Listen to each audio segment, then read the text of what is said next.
Mucho se menciona que, por ejemplo, en la región centroamericana, la brecha entre ricos y pobres, que se ve reflejada con el coeficiente de Gini, es bastante amplia. Sin embargo, yo traigo la gráfica esta solo para demostrar que, por ejemplo, entre Guatemala y Chile casi no hay diferencia.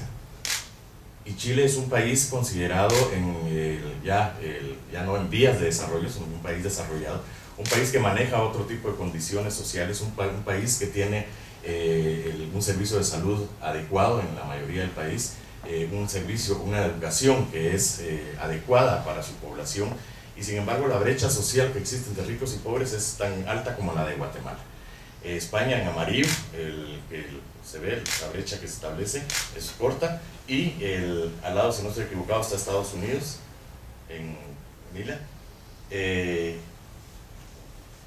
Si tenemos un país como Chile, que tiene casi la misma brecha entre ricos y pobres que la que tiene Guatemala, ¿qué es lo que ha faltado en nuestros países? ¿Qué es lo que ha faltado en la región centroamericana? ¿O qué ha provocado que no logremos alcanzar esos niveles de desarrollo y de atención de los problemas sociales? La siguiente, por favor. Esta es una de las causas. La siguiente.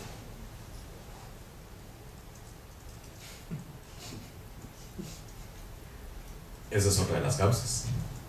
Sí.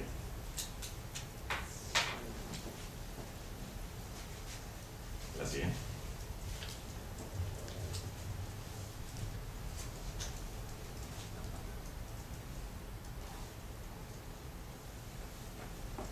Seguimos teniendo una región en la que, la corrupción en el sector público es impresionante.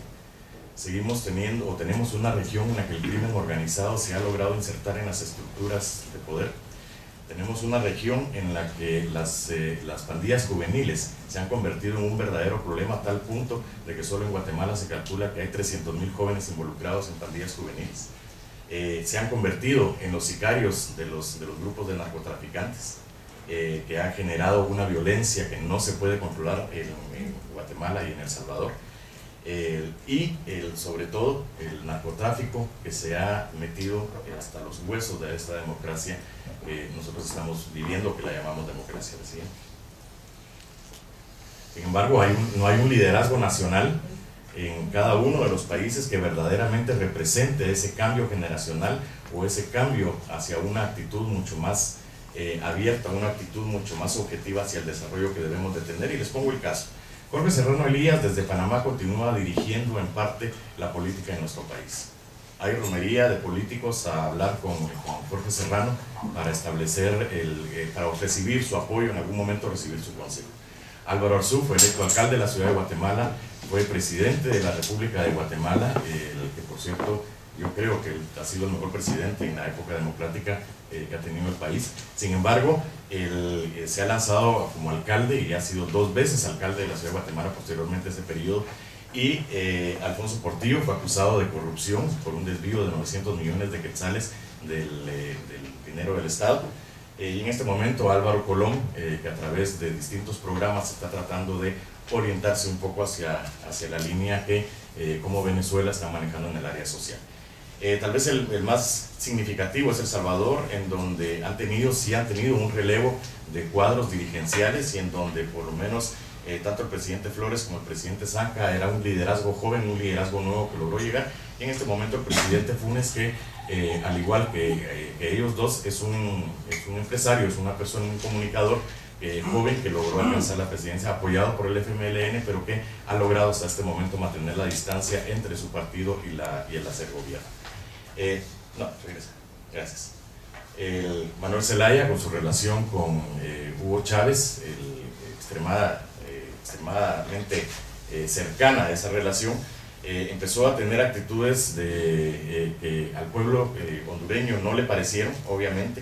Trató de reformar la Constitución cuando la Constitución establece claro que no se puede hacer lo que él estaba haciendo, y al final de cuentas es derrocado.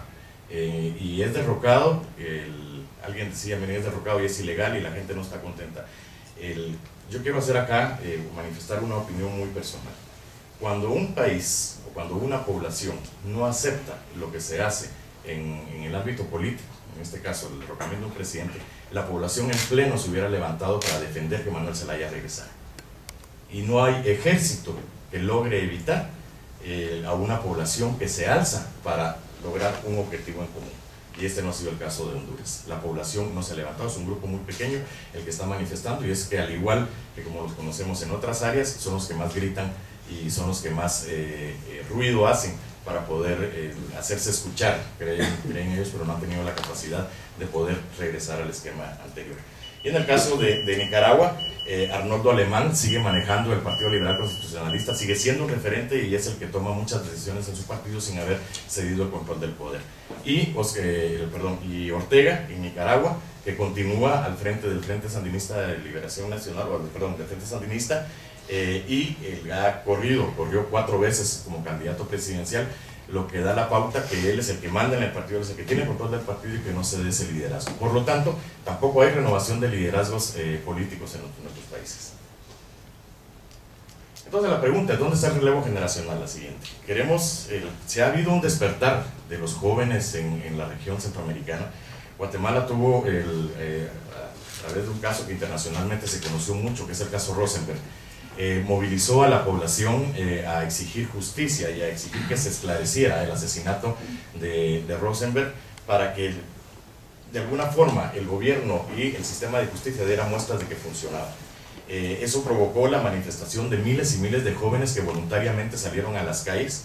También provocó la reacción del gobierno de sacar a todos los empleados públicos a manifestar a favor de él, y yo tengo, y sí lo puedo decir públicamente aquí, me consta perfectamente, y me consta total y absolutamente, que a los trabajadores del Estado los obligaron a asistir, porque si no los iban a despedir si no asistían a las manifestaciones a favor del presidente, y fueron llevados a la fuerza. Mientras que el grupo de jóvenes marchó voluntariamente y fueron convocados a través de las redes sociales electrónicas y asistieron masivamente a participar.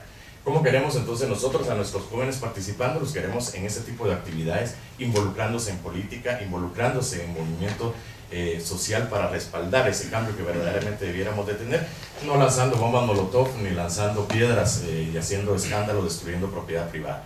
Debemos de encauzar esa tendencia que el joven está manifestando en este momento de querer involucrarse. En conclusión, yo creo que estamos igual, si no es que peor, de como estábamos hace 30, 40 años. Nuestras condiciones sociales siguen siendo las mismas.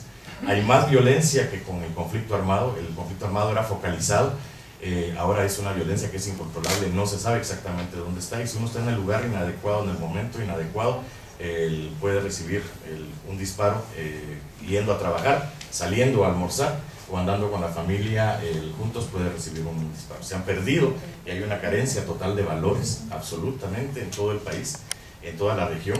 Esa crisis de valores está provocando todos los problemas que la región está teniendo y hay que tratar de reencauzarla. La siguiente, ¿qué hacer al final de cuentas? Tenemos que tratar de encauzar a ese ímpetu juvenil de los jóvenes en la región centroamericana, a que canalicen toda esa energía y toda esa fuerza en algo propositivo. Y ese propositivo no es que los integremos en el esquema político como actualmente está, en el sistema de partidos políticos como el cual tenemos, porque los absorben y los contaminan de cómo se están moviendo en este momento los partidos políticos en la región. Debemos de darles esa formación, debemos de formarlos y crear todas las condiciones para que ese relevo generacional se pueda dar, pero un relevo generacional en donde les enseñemos a convertirse en verdaderos líderes, les enseñemos a que el valor de cada uno de los principios que deben de manifestar como servidores públicos, como funcionarios, como políticos, como agentes sociales, para que puedan generar ese cambio. Y lo debemos hacer no en los centros urbanos, lo debemos hacer en todas las regiones, en todos los municipios, en todas las aldeas. Si tenemos esa diversidad cultural en la región centroamericana, debemos aprovechar que esa diversidad cultural nos puede permitir tener una visión mucho más amplia de lo que verdaderamente queremos como centroamericanos. No está todo perdido. La cooperación internacional, a mi criterio, debe de enfocarse más hacia dónde dirigirla.